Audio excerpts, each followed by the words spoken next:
Hi, everyone. Welcome to this episode of The Purpose Turn. Today, I have the pleasure to welcome Mark Delaney to this episode. Welcome, Mark. Hello. I'm looking forward to this. Me too. And for those of you who haven't seen it, I was on Mark's podcast earlier. And originally, we had a chat about purpose and him coming on this LinkedIn Live. And he was like, hey, do you want to connect and record this podcast? And I was like, when? And he was like, now. Like, I'm on my way home. Let's do it. And I thought this was amazing because this story for me embodies the attitude and the positivity that Mark brings to life. Beyond that, Mark, can you tell us a little bit about yourself and what you're doing for a living? Yeah, I feel like I'm a puppy with a bone that I found, and I want everyone to have the bone. And so I just bound around looking for anyone who wants it. And it's the bone of purpose. I want everyone to know the purpose in one sentence. And so my wife and I started a nonprofit, which the big goal of it is to help people overcome their past and overcome their problems by exchanging it with the power of their purpose. And so that's the main thing we do is that we are purpose dealers. Purpose dealers. I love it. Mark, but you haven't been a purpose dealer forever. What have you done before you do what you're doing now? No, I think I was more so a person struggling for purpose most of my life. From the youngest of ages, I felt like my life was supposed to matter, and not because I'm special. I think we probably all feel that way, that our life is supposed to matter. But I felt like I was always failing at mattering, but I was always trying. I just felt like I was always failing, and it was an awful feeling to feel like I'm failing at purpose. Looking back, there was a lot of things in my life that was actually very meaningful and purposeful, but the way I looked at it kind of took away from the meaning that it was. So the last thing I did, up until I left that 8 years ago, I was a school teacher. And I just reached a time in my life where I was like, I feel like I'm just descending as a man. I'm just like, I'm just like descending. Where am I going? I felt like I was only living for comfort and security. You know, I have this job and I can tell you, hey, I work this job. I hope you're impressed because it's all I got. And so living for only security and only a little bit of reputation, but not really living, I felt like I was descending and there's no way that's going to end good. A pivot point in my life came when I went on a school field trip. I was 47 years old at the time. And I think it was my last year teaching. I came across this enclosure at the zoo that was about as big as a large living room with a tall ceiling. And there was a tree in the middle of it that filled most of the space. And I looked around, I didn't see anything. So I did what I hate to do at the zoo, which is read. But I had to read the little sign to find out what's in this cage. And there was some kind of eagle inside this cage. And I thought, my immediate thought was like, well, there's no room in here. Like the tree fills the space. It's not very big. And sure enough, up on the branch is this eagle. And I found myself, I feel like I spent a year of my life talking to that eagle about its life and thinking about, well, it's safe. And I'm like, that's like me. And they come and feed it. I'm like, well, they feed me. And every now and then someone stops and says, look, mommy, it's an eagle. Isn't that cool? Yeah. I was like, well, that's kind of like me. Every now and then someone says, oh, there's Mr. Delaney. Isn't he a great teacher or whatever? I'm like, oh, people think I'm something. But the question that was so hard for me to think about with that eagle was, what is it like to never need to use your wings? Hmm. And I felt like that's the life I had built, where my life required no faith, no courage. And I had some wings, but I had built a life where they weren't necessary. They're just hanging from my shoulders. And that was the part of my journey where I was like, I have to leave this cage. Hmm. And to do that, I left my job. I don't think everyone has to do that. I Right. do think that everyone must leave the cage of thinking. Hmm. It was the cage of thinking that had held me back the most, though. What helped you to make that decision? Because I don't think it's an easy decision, especially when you have a job like that where you're teaching. I mean, seems like a pretty stable, sustainable job you can ride until retirement, unlike a lot of other jobs out there right now. And people might be like, "Oh, Mark, like, why do you give this up?" I don't know what the reactions were of your loved ones, your wife, but what triggered you to make that decision? Was it that moment where you contemplated about the ego and how that mirrors your life, or was there something else that happened? I think I had about 2 years of contemplation and just wrestling. That classroom I was in, it just kept shrinking around me. Hmm. And I kept fading. Inside of me, I was fading as a man. Ultimately, I think we all wrestle to some degree with like, you could use the word legacy, the impact we want to make. And I felt like there was just more in me I wasn't giving. Hmm. And I wasn't positioning myself to give it. I was just living to pay the bills and maybe have a nicer couch to sit on. I'm Right. like that doesn't satisfy. It was 2 years of wrestling, and then I'll never forget the moment. I was on a treadmill at the gym, and my wife was next to me on the treadmill, and I was reading a book, which I don't read a lot of books, but someone had given me this book, and the first line of the book said, "Stop living as if the goal of life is to arrive at death safely." And I read it again, and I handed it to my wife, and this was after 2 years of wrestling. I told her, I said, this is it. I'm leaving the school after this year." Wow. And the next day at work, I called the administrator and I said, "This is my last year." I didn't have a plan. And the point of my story is not that everyone should go quit their job. But for me, I had developed this life where that cage was so beautiful, but it wasn't good. I could never fly. And I had to get out of that cage to bring a different type of thinking and reality about my life. Hmm. So, how did you discover that? I mean, it's one thing to realize, hey, this is not working. I've got more to give. As you said before, you wanted to have more impact. You wanted to do something meaningful. You had more to give.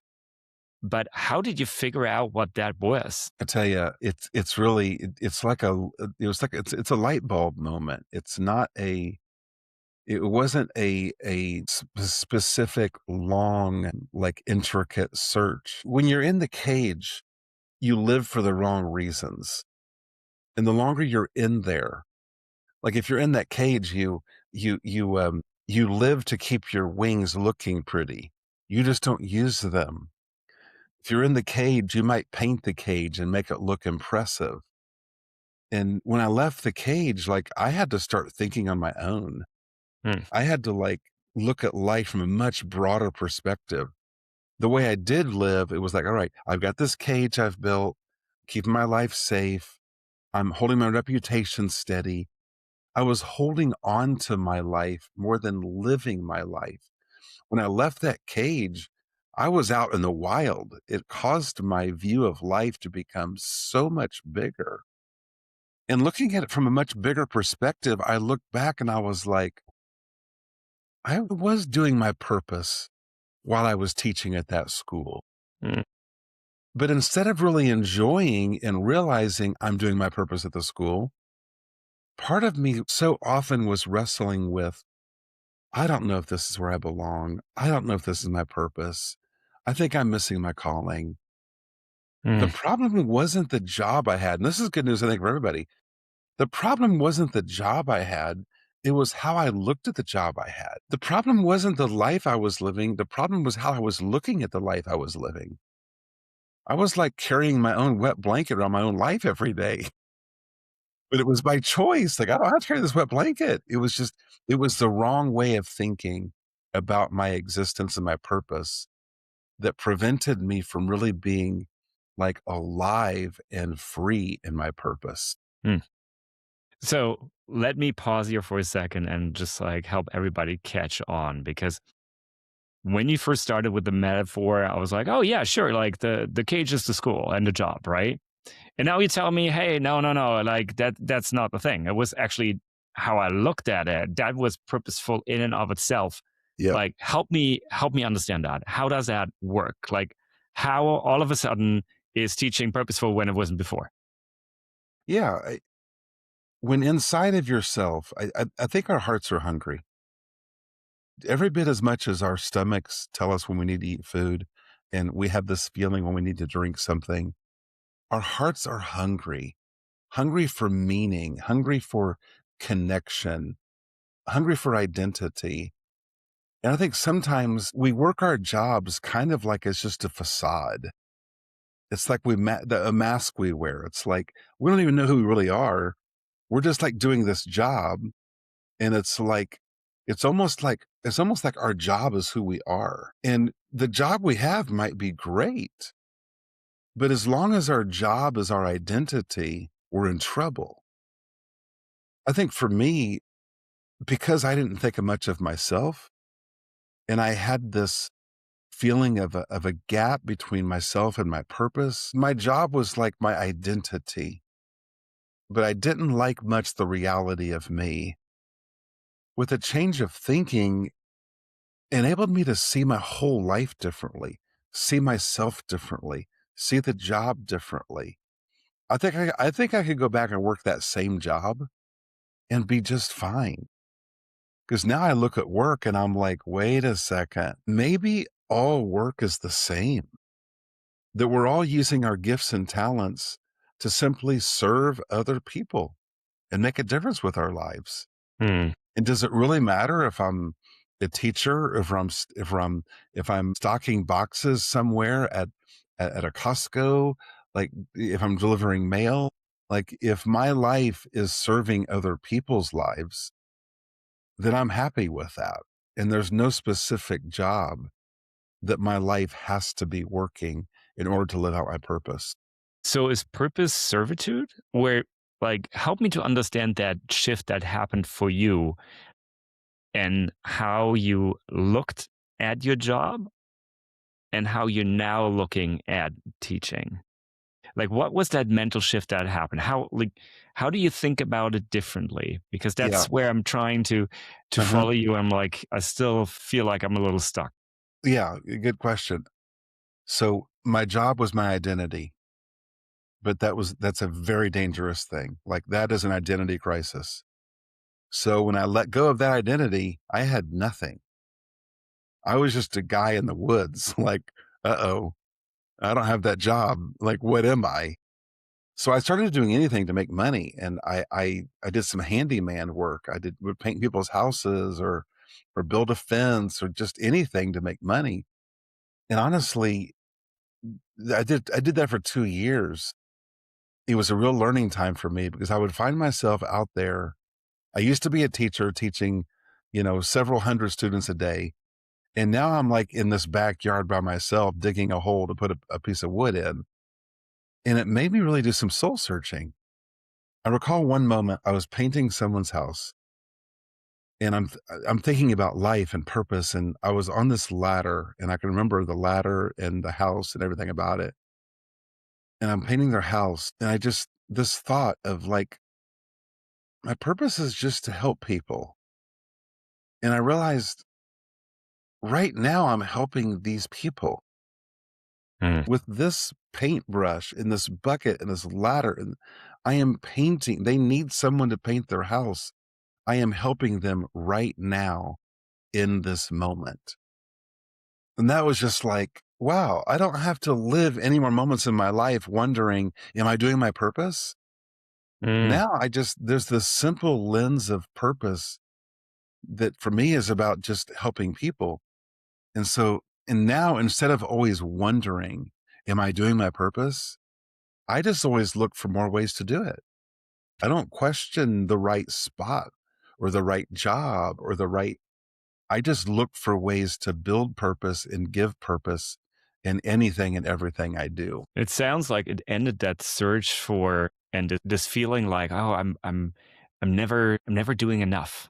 Like I'm never like what I do is not impactful enough. I'm not doing big enough things, whatever it was before. And you all of a sudden realize that in the simplest of tasks, not saying that painting a house in the right way is simple or like by any stretch Yeah, of imagination, but in this task, you all of a sudden realized that you always had it. You just didn't see it. exactly. Exactly. You're totally right. And that's why I love to talk about this stuff because a shift in thinking is so life changing. It's so life changing. I feel like life puts us inside of our own little prisons, and then we think that, and then inside of that prison we try to fix the problem. We actually just need to leave the prison and leave the problem in the prison. That was another massive shift in my life. Was the whole time that I had my job was like this. Remember when, I don't know if you did this where you live, but we had kindergarten. In kindergarten, we had something called show and tell, where you carry this little bag, and then when it's time for show and tell, you sit in a circle and you get to pull out of the bag something from your house, and you want it to be something impressive, hopefully better than anyone else's in the room. And I feel like as adults, if we're not careful, our job is our show and tell item that we keep Mm, trying to show the world. I am so and so. Oh, I work here. I have this title. And it's nothing but a heavy bag we carry. But in that show and tell becomes this bag that we almost hide behind, not even knowing the person who's carrying the bag. We just carry the bag. And for me, much of my life, I didn't really like who I was as a person. Just the constant feeling of I'm missing it with my life. My life is supposed to matter, but it doesn't. I don't know what to do with that. So I'll just keep faking it every day. yeah. And so I left that cage. Part of the change in me was when I no longer had my job to be my identity, I had to face my own reality. I had to face me. I had to face the things about me that I wanted to keep hidden. I wanted to just that little job I had, I keep everything hidden behind it. That was part of the safety. And when I no longer had that, it was like, I got to face me. Yeah. And that is where I really found freedom as a person, when I realized that I don't have to hide myself. I don't have to Mm, hide my problems. I don't have to fear anything that's wrong with me. I can face things about me. And that was a major place of freedom for me. mm, Because oftentimes, let's face it, we try to just build something outside of us to hide what's inside of us yeah. that we want people to see, It's like but you it just said, doesn't yeah. work. Yeah. It just doesn't work.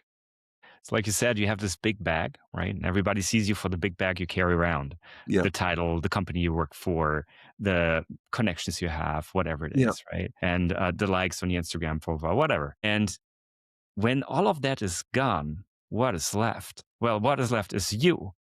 Are you able to face you? Are you enough with Yeah. like who you are? And I think this is one of the major challenges. We live in a culture, in a society that almost made it normal that we are our careers, we are our jobs. If you go to a meeting of people and the first question that you get asked is, so what do you do? And the first thing that you respond is like the last impressive job title you had, even if you don't have it anymore. And so Yes. here's my bag. What do you think of this bag? Right. And then Yes. if the bag gets praised, we are like, oh yeah, this is great. Like I'm doing something right here. But does it feel right? And that bag at the bottom is getting softer and softer and softer. And it's only a matter of time that everything inside of that bag comes falling out. Mm.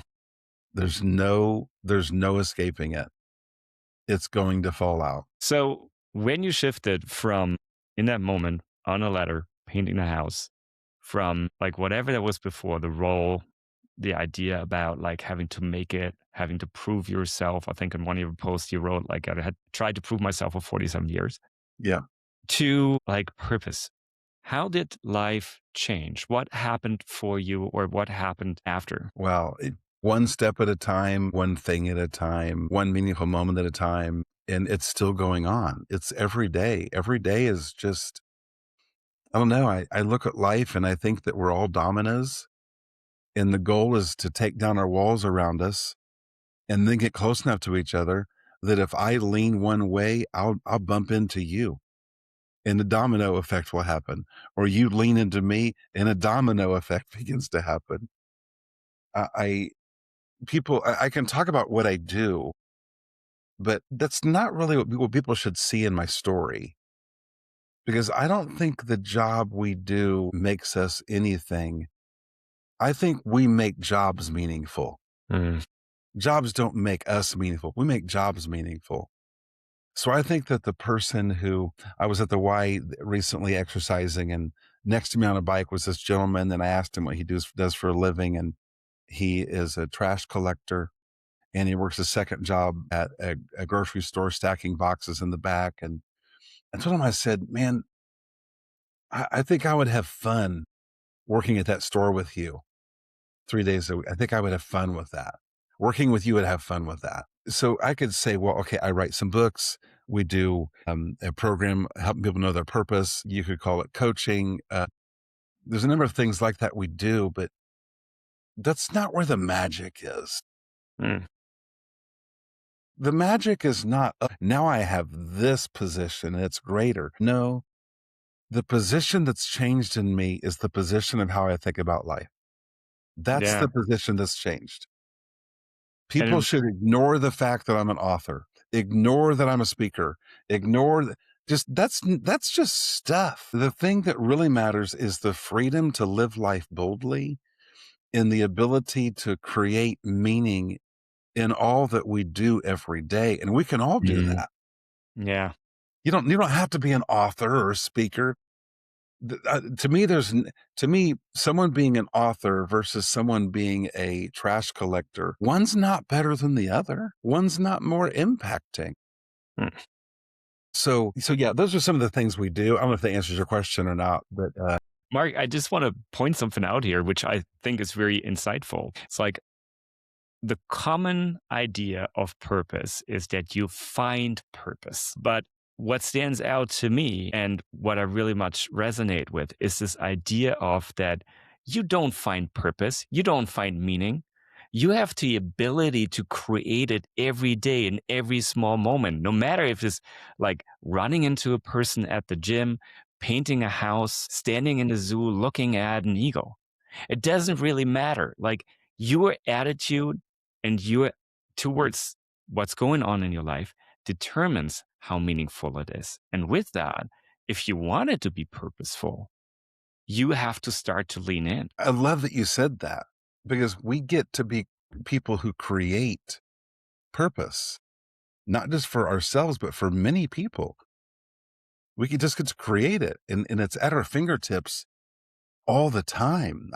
I look forward to going to a gas station to get a drink because there's a high likelihood I'm going to meet someone in there and we could have a connection. I was swimming at the pool the other day at my gym and I met this older couple in there and I told them, I was like, what are the chances of the three of us meeting on planet Earth at a pool ever? Like it's a miracle. And so like the opportunities are just everywhere. There's a man who a friend of mine told him that he should connect with me, and 3 years ago we connected, and we did conversations about purpose, and we still meet about once every month or two. And he said, "Hey, I want to come to town next month," and it's this week this is happening. He's coming to town, and he called me last week, and he said, "Hey, when I'm in town Wednesday, I want to or Thursday, I want to do a dinner like for with people." And I'm like, "Well, who?" And he's like, "I don't know, but let's do a dinner." Well, long story short, we talk. Tomorrow night we're gonna gather 16 men, most of whom do not know each other. I sent them an invitation as to where to be at what time. They don't know what the night's going to be about, but it's going to be a night of honor. And we're simply going to honor these men for the great lives they're living. And they come from all sorts of backgrounds. One man got out of prison 2 years ago. One man gathers men to volunteer to help widows with things around their house. And there's men from every background, and we're just going to gather them together to just to just honor them for the lives they're living. Well, this is just because a guy called and said, "I want to come to town." Hmm, And then he amazing. said, "Let's do a dinner." And I think the constant reality, I love what you said, that we get to create purpose. purpose gets us outside of our own head Mm, and into the hearts of other people. I love that. And to me, every day that means I'm chocolate and you're peanut butter, or I'm peanut butter and you're chocolate. And it's like, we should connect. And if we So have the whoever courage, is hearing this right now, like who wants to connect to Mark, I can only recommend it, by the way, reach out. Mark, when you say that, I'm hearing some of the people that I had the pleasure to work with who identify as like, I'm not an extrovert. This is not for me. I can't connect with people, let alone with my coworkers. I love working from home most days and I have my friends and family, right? But I still might wonder about purpose. And I think there's some, I mean, you speak about it, you teach it, you coach it. For somebody sitting at home right now, it's like, I'm not the person who gets out there, but like, okay, yeah, I kind of get it. It's like, it's an attitude, like it's a way of looking at life and I have the power to create that. That sounds great. How do I go about it in your experience? Like, you know, how do you get on this journey other than quitting your job and going to a zoo? I spent 4 years writing a book called One Step to Freedom. And it's the story of my life and how so much of my life I was kind of hiding in the bushes, not really being me, more so hiding me. I would challenge anyone with this thought. Who told you that people don't need you? Who told you that you're not wanted? I think that all of us, our purpose, it takes all of us outside of ourselves and into the lives of others. Nobody needs to be an extrovert. I don't consider myself to be an extrovert. I get shy in plenty of occasions and plenty of places, but I do care about people. And I think oftentimes, listen, in our society, we have a crisis of meaning. We have a crisis of connection. And I believe that knowing our purpose helps us to get out there and do it with people. And it doesn't have to be with a lot of people. But I think we fail to understand who we are and fail to find meaning because we fail to live in connection with others. If you think of most sports are team sports, let's take an offensive lineman in football. Imagine what that offensive lineman does. They bend over and put a finger in the dirt, and then they come up and they go like this. It doesn't look impressive at all. If you put that person in a dirt field by themselves and practice being an offensive lineman, that would be torture. There's nothing exciting about it. But if you put him on a team with 10 people against 11 other people, and there's a crowd watching, what he's doing is dynamic. Mm, And we're trying to create lives. What we're really doing is we're creating a starvation of the heart because we're trying to live life without the nourishment of relationship with other people. And I think that we might call ourselves introverts, and it's totally fine to be. You're not a big people person. You're not into crowds.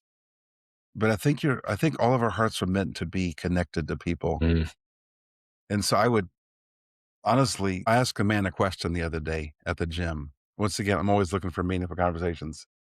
Him and I go to this same men's gathering on Sunday mornings at 6 a.m., where we talk about life and then we play pickleball.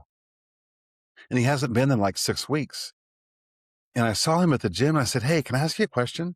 I said, "This is not judgmental. I'm just curious." I said, "You haven't been to the group in the mornings recently. I was just curious as to why." And he said, "Honestly, I always forget everyone's names and it's embarrassing. oh, wow. And so I don't come." Listen, I think the greatest human experience is the giving and receiving of great love and purpose between people. I also think the worst human experience is the devastation that happens between people. And I think for a lot of us, it's very easy to err on the side of, you know what? I'm going to make sure nothing bad happens between me and people. Mm, And that's devastating because I think the greatest moments in our life is what can happen if I will open my heart to someone else who will open their heart with me. So I would mm, encourage anyone who's stuck and just like living they're a turtle inside of a shell. The book One Step to Freedom might help you come out of that shell because the world needs you. yeah. I think that was like beautifully put. And what I'm taking away from that is connect with yourself and then authentically go out there and connect with others and let yourself Yeah. be seen. And connecting with people will help you connect with yourself. Mhm. You kind of it's easier to know who you are. Maybe we're all like a dog. If I'm a hunting dog, I need my owners to take me hunting. And I realize I'm a hunting dog. And I'm like, wow, this is fun. When do we go hunting again? And I'm hunting with my owners and they pat me on the head, they throw me treats. Good job, Marky. You found the duck or the chicken or whatever we're hunting for. I don't know. And I think for me, most of my life, I felt like I was the puppy that peed on the carpet. And I always lived with my tail between my legs, self-conscious of people. When am I going to mess up again? When's someone going to see my problems? When's someone else gonna see that I've peed on the carpet? And that's how I felt as a man, Hmm. is I'm a dog that's peed on the carpet, my tail's between my legs, and that's kind of how I looked at life and people, and I assume people saw me the same way. And now I feel like the dog. I'm still just a puppy. That's all I am. I'm a puppy. There's nothing special about me, but I get to wag my tail, and I have a bone, and I'm gonna carry that bone, and I'm gonna share it with people. As you said in the beginning, so beautiful end to our half an hour mark. Thank you so much for bringing us back. Just wondering, in case people want to know more about you, your book, what you're sharing, where can they find out about you or more about you?